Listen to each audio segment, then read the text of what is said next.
Welcome to Teachers Talk Money, where a millennial high school teacher and a Gen X elementary teacher get together to talk all things money. From salary scales to saving, investing, and self-care, we're here to help teachers master their money. I'm Christy. And I'm Rachel, and we're so glad you're here.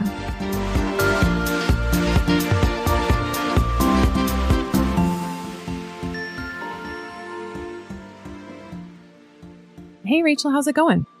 Hey, Christy. I'm fantastic. How are you?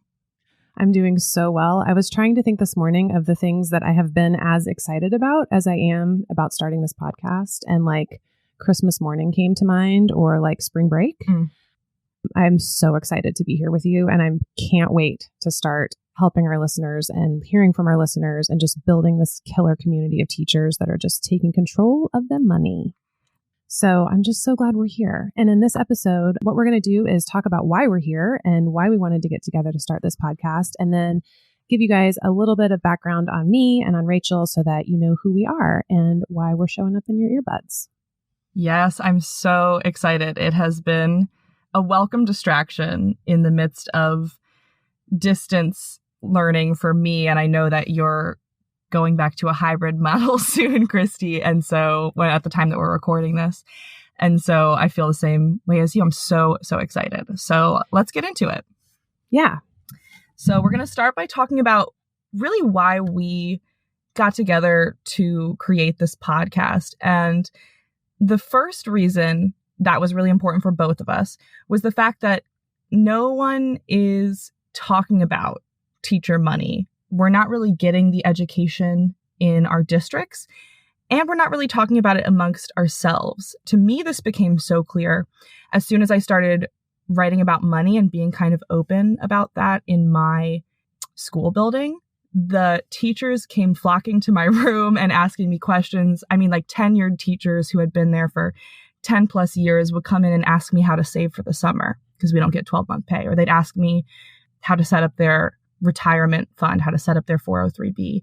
And to me, that just made it so clear in my mind how needed this kind of information and education is.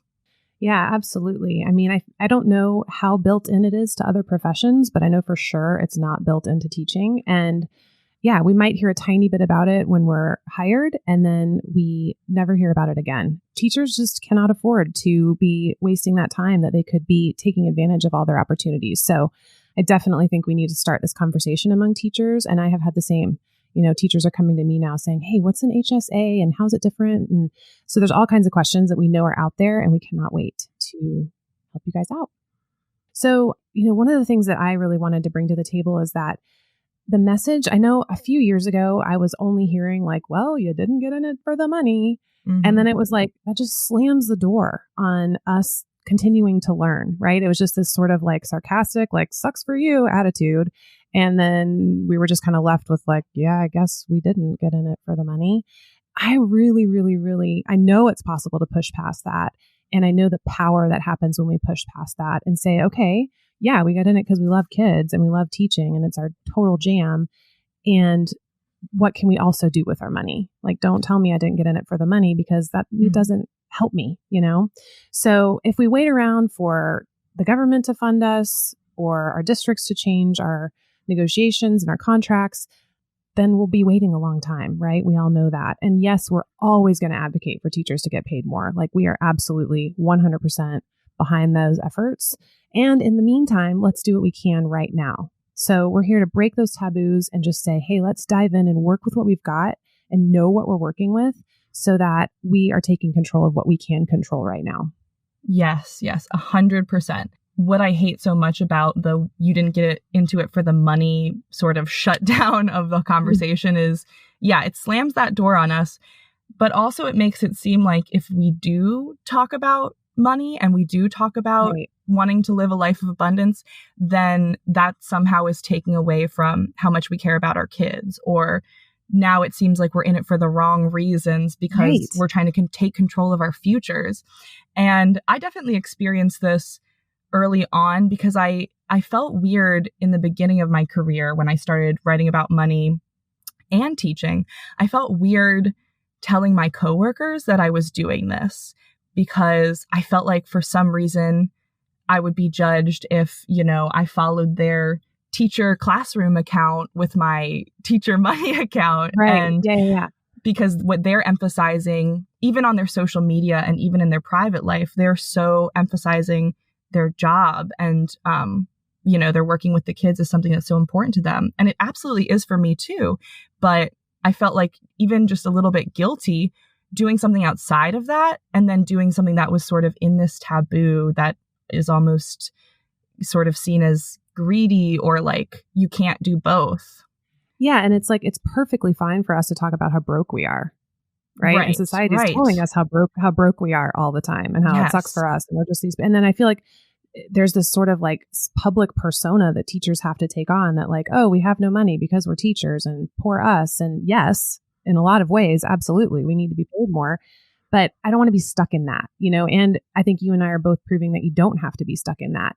And so that's what we want to give teachers access to is let's think outside of that paradigm and let's build something else for ourselves because we're totally capable of doing it. I mean, my God, teaching is like such a hard job and we're showing up and doing that every day. So let's do this too. Let's work on something different for ourselves that's going to pay us back even more for all of our effort with the kids. Exactly.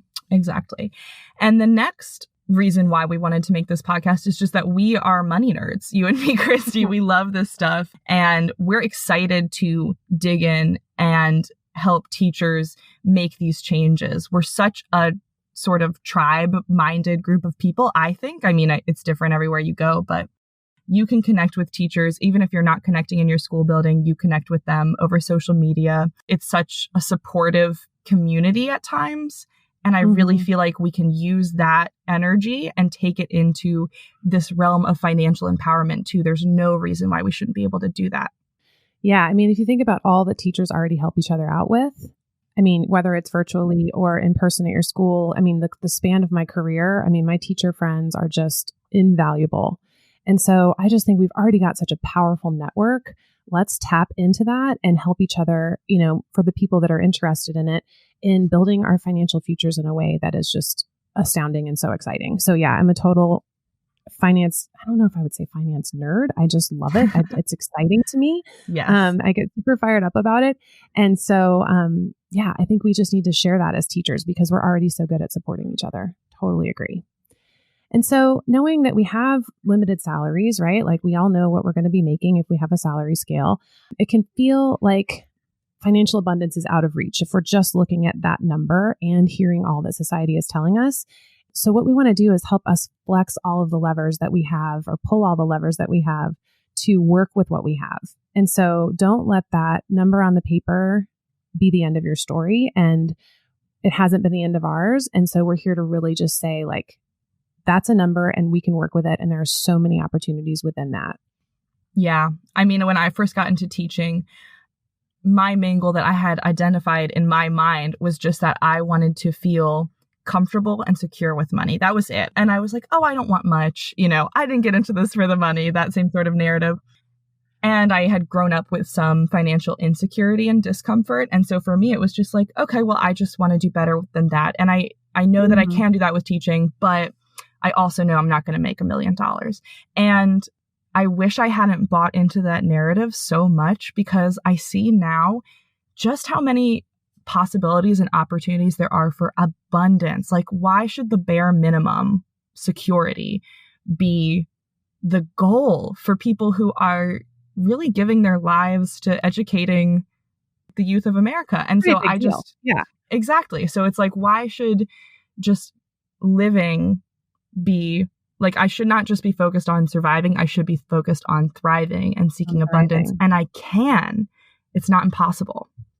Well, it's so funny because you said when you first started teaching, your main goal was comfort and security. And what immediately entered my mind was like, my main goal was survival. Yes. Right? Like yes. I could not breathe for my first several years of teaching. I am so in awe of what a total rock star you are. And so many people that I know that seem to have the teaching part so much more dialed than I did. I mean, I just had the hardest first few years. So yeah, if you're in that place right now of thinking, all I can do is just show up and teach every day and run, the basics of my life, that is okay. We are 100% here to cheer you on.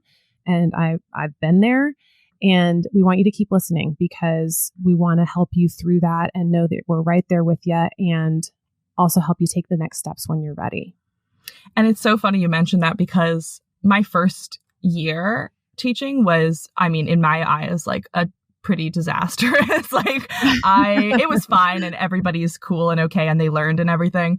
But I felt like I definitely wasn't thriving in my teaching career, and actually like doing this money stuff on the side was such a good thing for me to do outside of my job that I was also interested in, and pursue another passion and give back to myself in that way, because I really felt like my career wasn't what I had envisioned it to be at that point. And so it's funny because I was definitely in the classroom in a survival mode type feeling, but I actually was able to give back to myself by doing some of this stuff on the side. So I think it can go both ways, right? Yeah. I mean, I would much rather it go your way than my way and just panic for a full year and lots of crying. We definitely hear you. Our final point is just that the reason that it is so important for teachers to take control of their money is that we're not people with just so much expendable income. Like, we don't make $1 billion. And that's kind of the point of why it's actually more important. So we shouldn't just throw our hands up in the air and say, well, I don't make that much money. I am on a teacher's salary. You need to shift that thinking and tell yourself, oh my gosh, it's so important for me to control my money because my income is limited. Yeah, I think you said to me the other day, like, it doesn't matter if just Jeff Bezos messes up and like doesn't do the right financial stuff for a little while, because he's got quite the cushion. And certainly as teachers and as humans, we're going to mess up and make mistakes both financially and otherwise.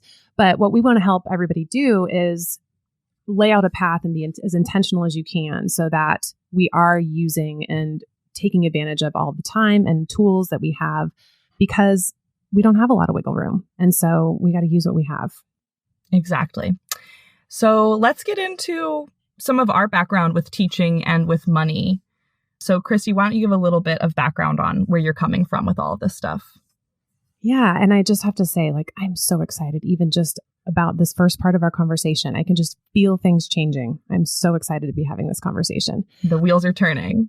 The wheels are turning. The ions are shifting. The universe is lining up. I grew up in the South. I grew up in Georgia, and I moved to Montana sort of out of the blue when I was 18. And I love it here. I have taught first and second grade, now just second grade, since the year 2000. Holy moly. So that puts me in my 21st year right now. I have come so far in that time. Oh my gosh, from that crying every day first year teacher that felt like I got straight A's and I was going to take on the world, to showing up and getting my butt kicked from every direction. It was so hard, but I stuck with it because I thought, this is what I want to do. And I'm really glad I did. And so now at 43 years old, and can I just add an aside that I don't know what happened at 43, but for some reason, my biggest motivation sometimes is saying, I am a 43-year-old woman, and telling myself, like, I don't have to take that, or I'm going to say no to that. It's so lovely. I don't know what was magical about 43 for me, but I just feel much more empowered and like in my own skin and in my own being than I ever have. And it's awesome. So like, I spoke at the school board meeting this week and I was like, I am a 43-year-old woman. And then I clicked into the Zoom meeting and I was like, here I come. So yeah, I'm 43 and loving it. And David and I, my husband David and I have been married since 2002. And we met, and he had credit card debt. He also had student loans that by the time he was done with his master's degree, it was $110,000. He was a social worker making literally, $14 an hour. And I was a teacher in the beginning of my career. And we knew we had to do something about that we had bigger goals. We wanted to be able to own a house. We wanted to be able to travel. We wanted, to live that life that everybody wants.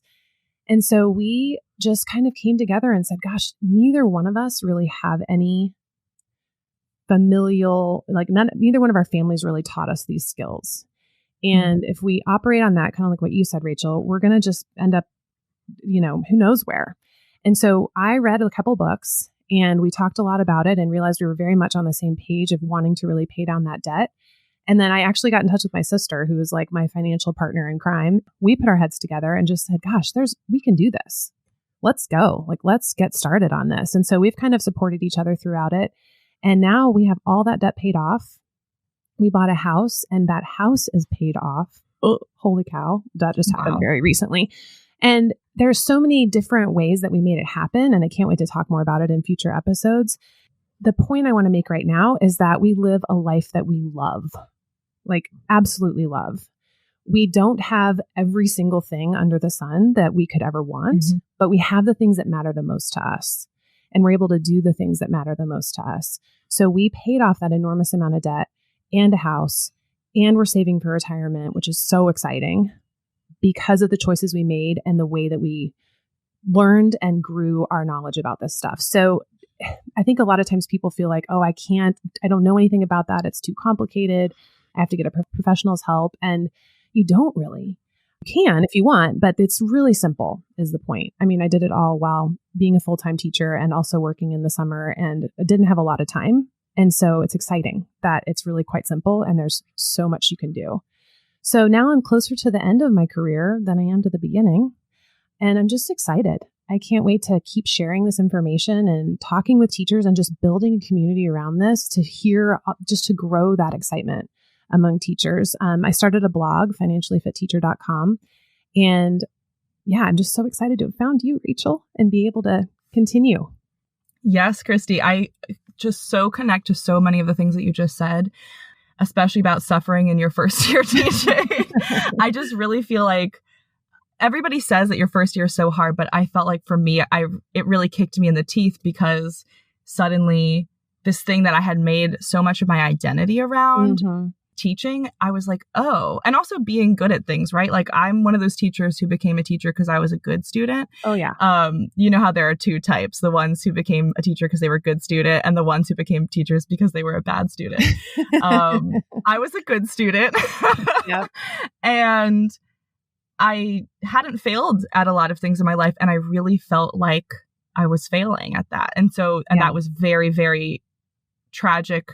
You know, most people, you want to be good at your job, but I think with teaching, it's like, that's so much of your identity, especially in those early years. Well, and it's not like we're building, pencils. We're like teaching children every day. It feels so consequential, Yes.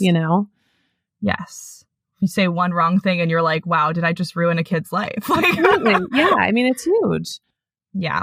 So that I really connected with. I also super connected with the fact that you were working this out with your partner and you didn't have any financial background, any education from your family, or of course your school system, right?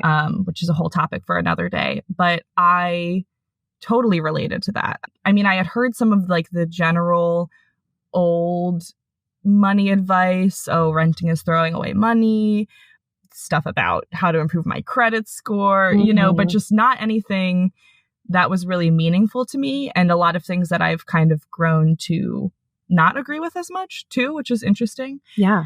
So that was realizing you can do this all on your own. And I don't think I spent a single cent to learn about money or to start budgeting. Like it was all completely self-taught through YouTube videos and podcasts. And that's sort of the reason that I've come to the place where I've come, where we're, you and I are doing the podcast. I've got the YouTube channel. We both have our Instagram pages because that's how I learned. But there was nobody talking about, here's how to do this if you're a teacher. Right. Nobody's showing up at your classroom and saying, hey, let's talk about retirement plans. And, and if they do, it often sounds so like, wah, wah, wah.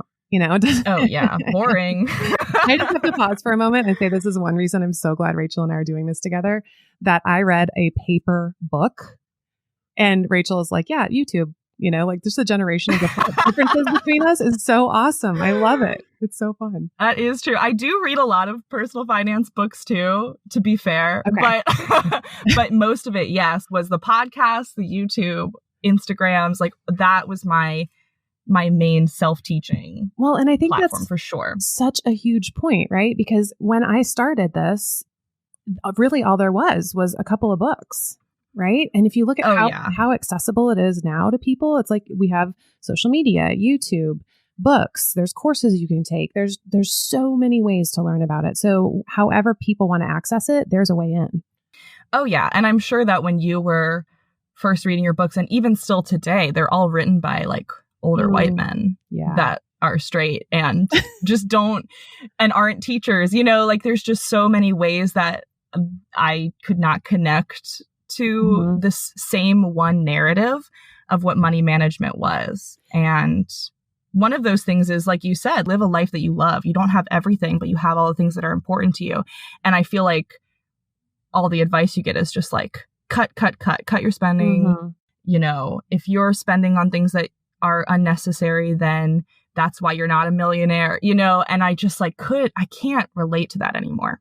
Yeah. And I think too, there's so much in the personal finance world that does not apply to teachers. So many of the podcasts I listen to, Yes. books I read, I have to be like, oh, I got to skip that chapter. And that doesn't happen at my job.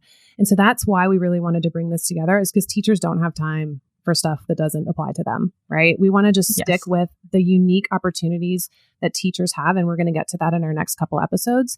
But really crafting this to be for teachers and hearing your voices and helping teachers just use what's unique to us, because it isn't corporate America. It's so different.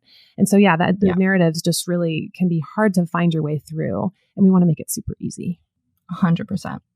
So I'll get into a little bit of my background now too. I'm a high school English teacher and I teach mostly 9th grade. I'm also the newspaper sponsor at my school. So I teach a section of journalism, which I love. And I coach co-ed volleyball, which is not a thing in most school districts, but ours has a co-ed volleyball team. It's a spring sport. And we have a boys volleyball team too that we work with. And it is so much fun. It's like one of my favorite things I do at my job. I live in Washington, D.C., but I actually teach across the border in Maryland. I'm 24 years old. And I'm not finding, I think, the same empowerment that you are, Christy.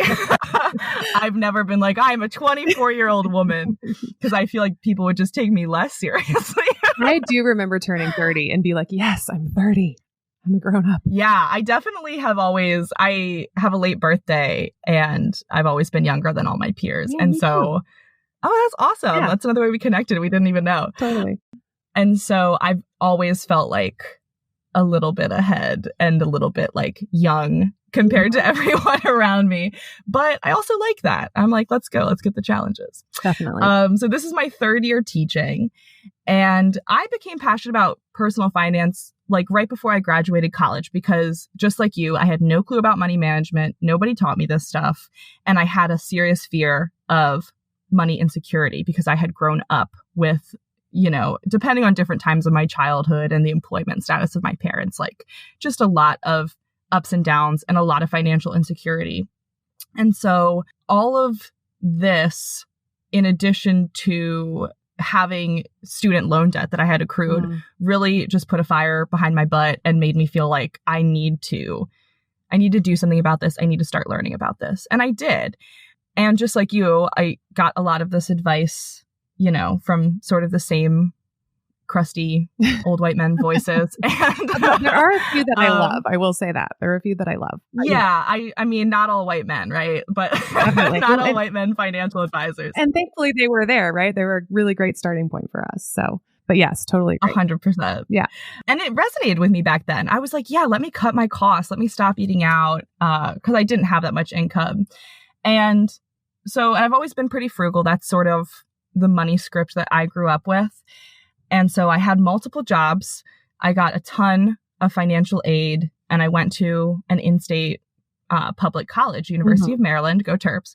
And I literally did all that. I had a full-time summer job, 2 part-time jobs on campus while I was having my full-time class load and student teaching and all of that stuff. And I still ended up with about $13,500 in debt. So to me, that was a ton of money. But it is still notably way less than the average amount of student loan debt, which is about $40,000 this year, which is pretty scary. I mean, that's more than like an average starting teacher salary, if I'm correct. I think so. So that's a little bit worrisome. So following all that advice, it helped me get out of debt, like cutting back and being hyper frugal and, scrutinizing every unnecessary, quote unquote, unnecessary purchase. But it started to just not resonated with me anymore because I realized how toxic frugality had been in my life. Like that was sort of my parents' excuse for not budgeting and not having a plan for their money was, oh, well, we're doing everything we can because we're cutting back everywhere we can. When I truly believe that if they had budgeted and had a set plan, that would have been 1,000 times more effective than just sacrificing. Yeah. And then the other thing with all this money advice that I was seeking is that I would be so inspired by the stories of people who reached financial independence, which we'll talk about in later episodes, and they could retire early. And it was amazing. But so many of them were like engineers, software engineers, scientists. They had these high paying salaries, and that was just not the reality for me. And it was never going to be. And I was certainly not going to get into one of those just to retire early. I wanted to do teaching because that's what I love now. So that was sort of my relationship with the money advice. I paid off all my debt in my first year teaching while I was blogging about my money journey. And now I live a lot more of a balanced life, and I have a much better money mindset. I've been able to manage the money anxiety that has sort of felt like my birthright at times. And I spend money on things, even pricey things. Yeah. And I don't freak out. I don't shut down and pretend it didn't happen. I don't avoid any of it. I don't let it derail my budget entirely or make me quit budgeting. Right. I just plan for it, and then I have permission to spend that money. And I truly feel that way. Like there is no more guilt or shame for me. And that's been the most transformative part of this, not just controlling my money, but being able to be at peace with it. That's so huge. It sounds like both of us kind of came from a place of living like right on the edge and kind of white knuckling through financial things, both, maybe in our families and just in our lives. And taking control of that and making a plan just kind of instantly releases that white knuckling, right? It puts you in control. And so I think that's such an awesome insight to offer people is that, if you're in that place of just being right on the edge and just having to grip everything, oftentimes it can help so much to pause for a minute and lay it all out on the table and pick a place to start with control and with planning. I don't know. It eases everything to know where you're headed and to know that, yeah, sure, I can buy that shirt or I can afford that dinner. And for me, at one point, it was like, I can't afford putting gas in the car. This doesn't have to be a stressful event, like I can reframe that thinking, So I totally resonate with so much of that and think that your story is really, really exciting. Yeah. I mean, I think that controlling my money has actually really been like genuinely one of the greatest things I have done for my self-care in my entire life. That's so awesome. And I really get excited about bringing that help to teachers who are silently struggling with their relationship with money. And that silent part is so critical because I feel like it is. It's just not normal for us to be talking about it. And there's not a space for it. And that's really what we want to do is say, let's pull back the curtain. Let's turn on the lights. Let's bring everybody in a safe way where we can really empower each other. I'm so excited. 100%. I'm so excited that we're doing this. So that probably wraps it up for our first episode. And we really, really are so glad that you're here and hope that you got a lot out of it and are excited to hear what's coming next because we're sure excited to share it with you. Yes. We'll be back here every other Thursday. And our next episode, just to give you a little teaser, is going to be all about addressing all the financial barriers that we face as teachers because we have to talk about that before we get into talking about all the things that we can do independently, because there is so much structurally that's working against us. I also want to say I like to call them obstacles instead of barriers, because a barrier is kind of like something you can't get past, and an obstacle is something, if you're creative, you can get through it, like American Ninja Warrior style, right? American Ninja Warrior teachers. I love it. Okay, cool. We'll see you guys soon. Bye, everybody. Thanks so much for joining us here on Teachers Talk Money. Subscribe now to make sure you don't miss a future episode. Leave us a review of this podcast. It helps more teachers find us. Share it with a teacher friend who can use some of this information. You can find more money advice from Christy at Financially Fit Teacher on Instagram and Rachel at Teachers Talk Money on Instagram and YouTube. All opinions are our own, and our awesome theme music is by John Bartman.